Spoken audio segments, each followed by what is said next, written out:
నమస్కారం. ఇవాళ మనము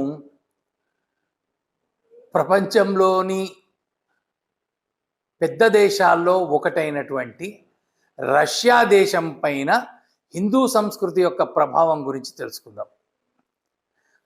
రష్యా దేశం ఇవాళ అగ్రదేశాల్లో ఒకటి. అమెరికా, తర్వాత చైనా, తర్వాత రష్యా, ఇవన్నీ పెద్ద పెద్ద దేశాలు. అమెరికా నంబర్ 1 ఉంటే రష్యా ఇప్పుడు నంబర్ 3 నంబర్ 4 ఏదో ఉంది, ఏదో స్థానంలో ఉంది, కానీ చాలా పెద్ద స్థానం.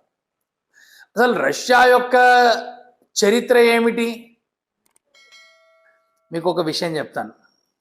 రామాయణంలో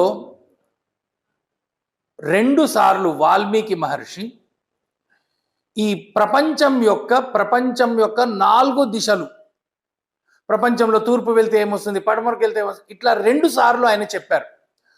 మొదటిసారి వాలి సుగ్రీవుణ్ణి తరుముతాడు. అప్పుడు సుగ్రీవుడు వాలిని తప్పించుకొని పారిపోతాడు. సుగ్రీవుడు అట్లాగా తూర్పు వెళ్తాడు, వాలి తూర్పు తరుముతాడు. తర్వాత దక్షిణం వెళ్తాడు, దక్షిణం తరుముతాడు వాలి. తర్వాత సుగ్రీవుడు పశ్చిమము, ఉత్తరము, అన్ని దిశలు వెళ్తాడు. అప్పుడు సుగ్రీవుడు ఏ ఏ ప్రాంతాలకు వెళ్ళాడో వాల్మీకి మహర్షి వర్ణించి చెప్పారు. తర్వాత సీతా అన్వేషణ జరుగుతున్నప్పుడు వానరులందరూ వచ్చినప్పుడు సుగ్రీవుడు వానరులకి దిశ చెప్తాడు, డైరెక్షన్స్. శతబలి నువ్వు ఉత్తరం వెళ్ళు, అంగద, హనుమ, జాంబవాన్ మీరు దక్షిణం వెళ్ళండి. ఇట్లా వెళ్తున్నప్పుడు ఏమేమి ప్రదేశాలు వస్తాయో చెప్పాడు. ఏ ఏ ప్రదేశాలు ఈ డైరెక్షన్స్ వాల్మీకి రామాయణంలో ఉన్నది. అందులో ఉత్తరం వెళ్తున్నటువంటి వానరులకి హిమాలయాలు వస్తాయని చెప్తాడు సుగ్రీవుడు. సుగ్రీవుడు అంటే దక్షిణ ప్రాంతంలో ఉన్నవాడు. హిమాలయాలు వస్తాయి, హిమాలయాలు దాటి వెళ్ళండి, దాటి వెళ్తే అక్కడ చీనీ అని ఒక దేశం వస్తుందని చెప్తాడు.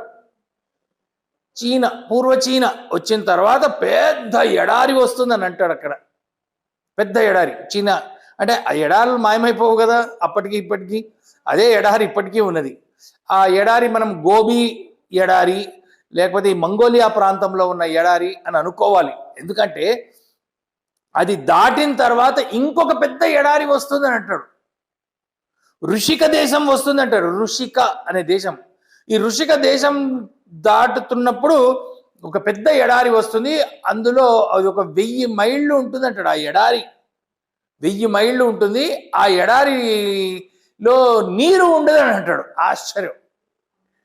మరి అది ఇప్పుడు కూడా ఉండాలి కదా. మనం వెళ్ళామనుకోండి, రష్యాలో సైబీరియా అని ఒక ప్రాంతం ఉంది. సైబీరియా, అక్కడ నీరు ఉండదు, చల్లగా ఉంటుంది. అదైతే ఆ ఎడారి కూడా దాటమంటాడు సుగ్రీవుడు వానరులని. ఆ ఎడారి కూడా దాటి వెళ్తే అక్కడ ఇంకా ఉత్తర ధ్రువాలను వస్తాయి. అక్కడ 6 నెలలు పగలు, 6 నెలలు రాత్రి ఇట్లా ఉంటుంది. ఆ ఉత్తర ధ్రువాలకి అవతల ఇంకేమీ లేదు. అంత దాకా వాల్మీకి వర్ణిస్తాడు సుగ్రీవుని మాధ్యమంగా. అంటే ఇవన్నీ సుగ్రీవుడు వాలి నుంచి తప్పించుకోవడానికి ఈ ప్రదేశాలన్నీ పారిపోయాడు. వాలి ఎక్కడా వదలకుండా సుగ్రీవుడిని ప్రదేశాలన్నీ తరిమాడు. సరే, అది ఇవాల్టి ప్రస్తుత భౌగోళిక పరిస్థితులకి వాల్మీకి రామాయణం దగ్గరగా ఉంది కదా. వాల్మీకి రామాయణం ఇట్లాగా భూమి యొక్క 4 దిశల్ని విశదపరిచింది. ఆ ఎడారులున్న ప్రదేశాన్నే ప్రస్తుతము రష్యా అంటున్నారు. ఋషిక దేశము రష్యా. ఈ రష్యాలో భారతీయ సంస్కృతి యొక్క ఆనవాళ్ళు నాడు ఉన్నాయి, నేడు కూడా ఉన్నాయి. నేడు అని అంటే 2024 అక్టోబర్ లో దసరాల తర్వాత అని అనుకో. అంటే మీరు ఊహించండి ఎంత లేటెస్ట్. 2006, 2007లో ఇండియన్ ఎక్స్ప్రెస్లో ఒక చిన్న ఫోటో పడింది. ఫోటో కూడా మీకు చూపిస్తాను. ఇగో ఇందులో ఉంది, ఇక్కడ ఉంది, కనిపిస్తుందా మీకు? మళ్ళీ ఫోటో, రైట్. ఈ ఫోటో ఇది విష్ణుమూర్తి విగ్రహం దొరికింది. స్టెరయా మైనా అనే ఊరిలో ఈ విష్ణుమూర్తి విగ్రహము ఆర్కియాలజిస్టులు పురావస్తు తత్వ శాస్త్రవేత్తలు తవ్వుతున్నప్పుడు భూమిలో దొరికింది ఈ విష్ణు విగ్రహం. ఎక్కడ? రష్యాలో స్టెరయా మైనా ఊర్లో. ఈ వార్త 2007లో వచ్చింది. ఈ విగ్రహము కనీసం 1400 సంవత్సరాల పురాతన విగ్రహము అక్కడ దొరికింది అంటున్నారు. దీన్ని బట్టి వాళ్ళు ఏమంచనా వేసుకున్నారంటే మా రష్యా సంస్కృతి కనీసం 1400, నేను చెప్తోంది 2007 అంటే కమ్యూనిస్టులకు కాలం, కొంచెం కమ్యూనిస్టుల తర్వాత కాలము, కానీ మా రష్యా 1400 సంవత్సరాల పురాతనమైనటువంటి సంస్కృతి ఉన్నది, మరి చాలా పురాతన సంస్కృతి అని వాళ్ళు పేపర్లలో వేసి చాలా గొప్పగా చెప్పుకున్నారు. ఎందుకంటే అక్కడ విష్ణుమూర్తి విగ్రహం దొరికింది కాబట్టి. చూడండి, రష్యాలో ఒక పెద్ద సరస్సు ఉంది. చెరువు అంటే చెరువు కాదు, సరస్సు. ఆ సరస్సు చాలా పెద్ద సరస్సు. మరి బహుశా మరి అది మన హైదరాబాద్ సిటీలో సగం అంత ఉంటుందేమో మరి. ఆ సరస్సు చాలా పెద్ద సరస్సు. దాని పేరు బైఖాల్. ఈ బైఖాల్ సరస్సు గురించి భారతీయ పురాణాల్లో, ఇతిహాసాల్లో వర్ణించి ఉన్నది. ఈ బైఖాల్ సరస్సు ఒడ్డు నుంచి వైఖానస ఋషులు తపస్సు చేసుకునేవారు. ఈ ఒడ్డున వైఖానస ఋషులు ఈ బైఖాల్ సరస్సు ఒడ్డున తపస్సు చేసుకునేవారు అని ఒక అంశము మనకి కనిపిస్తూ ఉంటుంది. ఈ బైఖాల్ సరస్సు తర్వాత ఈ బైఖాల్ కూడా సైబీరియా దగ్గరనే ఉంది. ఇక్కడ 33 బౌద్ధ ఆరామాలు ఉన్నాయి. ఇవాళ ప్రాచీనమైన బౌద్ధ ఆరామాలు ఇక్కడ ఉన్నాయి. ఈ బౌద్ధ ఆరామాల్లో వీళ్ళు ఏం దొరికినాయి అక్కడ? ఇక్కడ దే వర్షిప్డ్ అగ్ని, ఇంద్ర, విష్ణు, దుర్గ.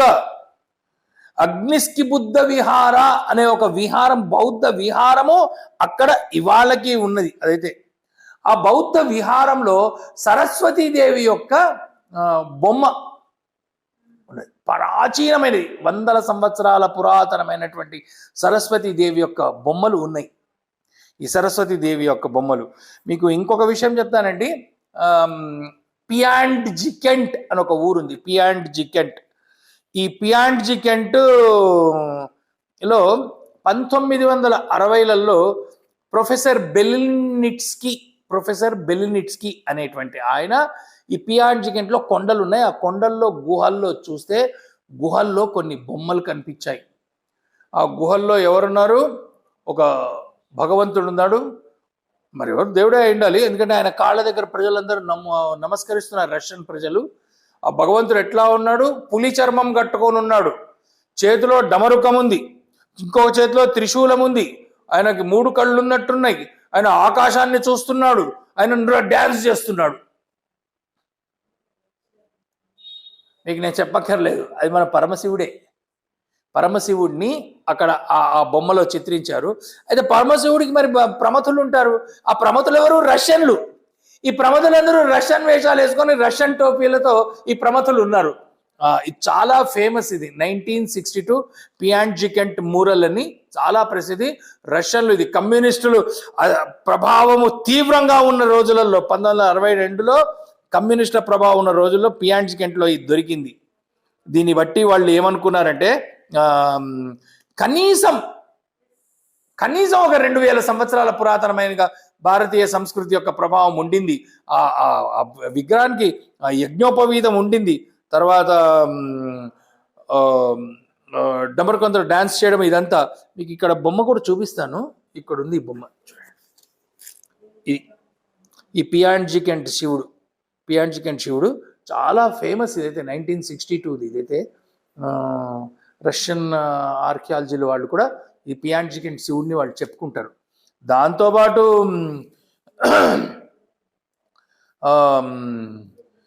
ఈ రష్యాలో ఒక ఊరుంది. ఆ ఊరు పేరు తాష్కెంట్. అదే లాల్ బహదూర్ శాస్త్రి గారు చనిపోయారు కదా, తాష్కెంట్. ఈ తాష్కెంట్ పూర్వనామము దశఖండ. 10 ఖండాలు ఉన్నటువంటి ప్రాంతం దశఖండ. ఈ దశఖండ అనేటువంటిది కూడా సంస్కృతమే. అక్కడ ఇంకొక ప్రాంతం ఉంది, దాన్ని ఇప్పుడు దాని పేరు సమరఖండ. సమరఖండ, సమర్ఖండ్. అది ఈ ప్రాంతం సమర్ఖండ్ అనే పేరుతోనే ప్రసిద్ధ ఉంది ఇవాళకి కూడా. మరి ఈ రెండు సంస్కృత నామాలే కదా. మీరు చూసినట్లయితే ఇట్లా అనేకం ఉన్నాయి, అనేకం.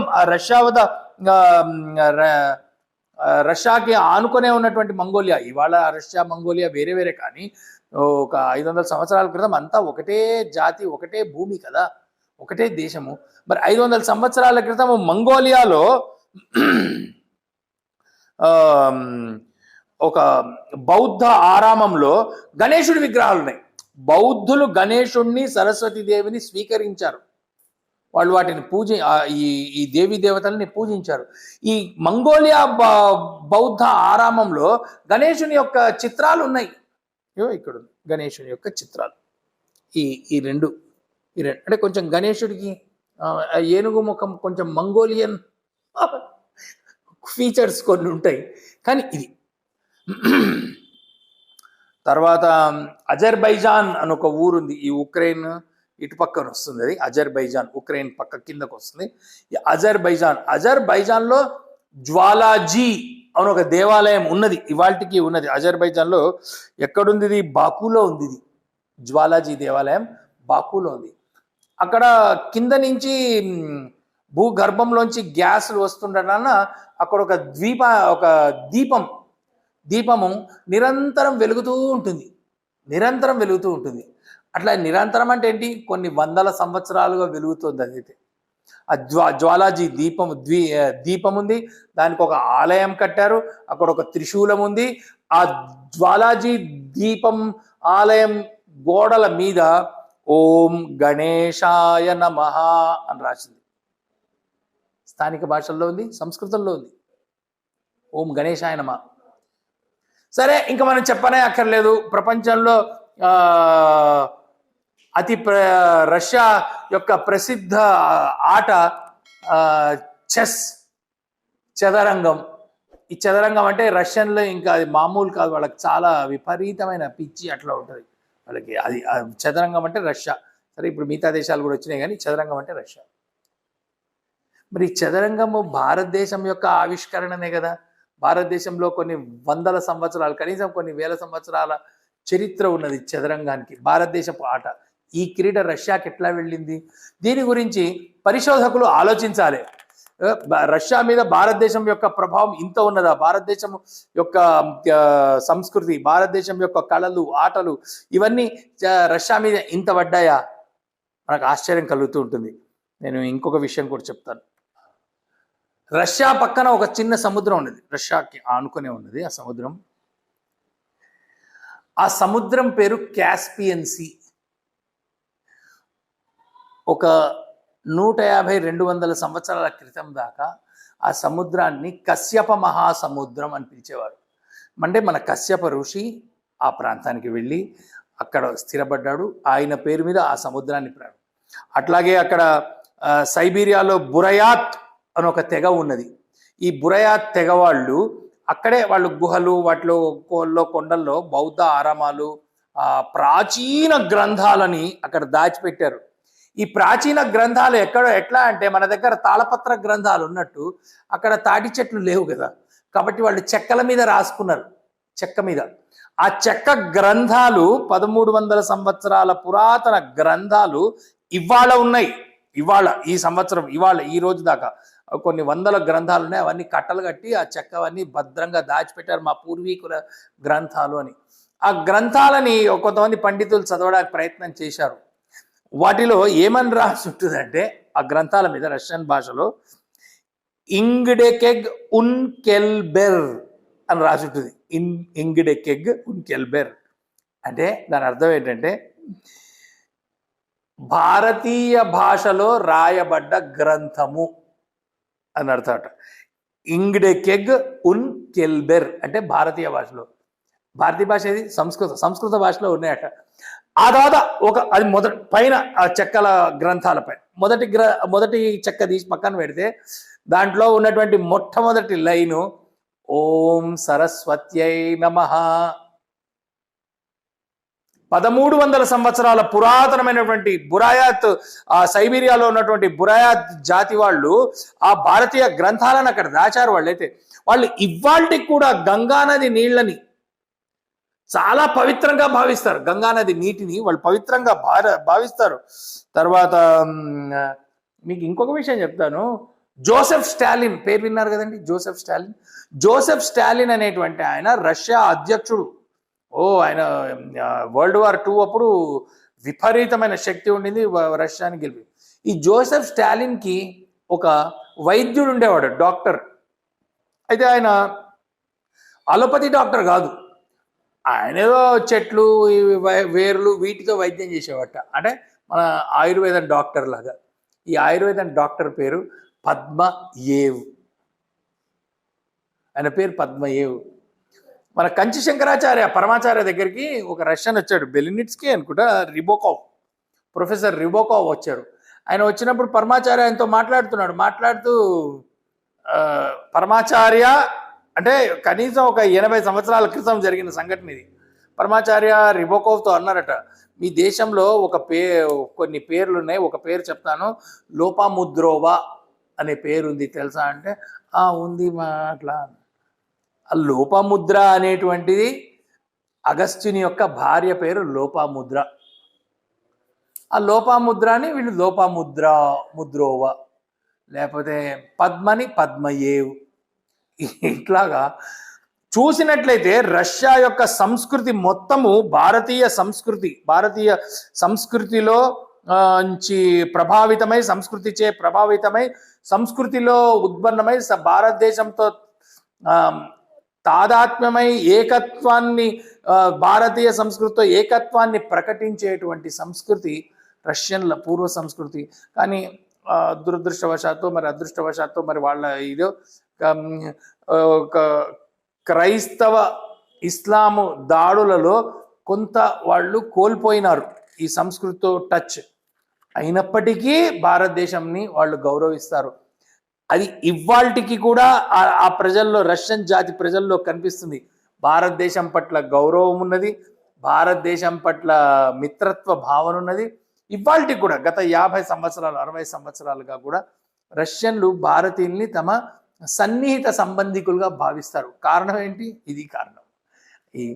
ఈ వేల సంవత్సరాల లేదా ఈ వందల సంవత్సరాల ఈ గాఢమైనటువంటి బంధము ఇవాల్టికి కూడా వాళ్ళ యొక్క మనస్థితిలో మనకు కనిపిస్తుంటుంది. రష్యా భారతదేశ సంస్కృతి ప్రభావం పడ్డ ఒక దేశం.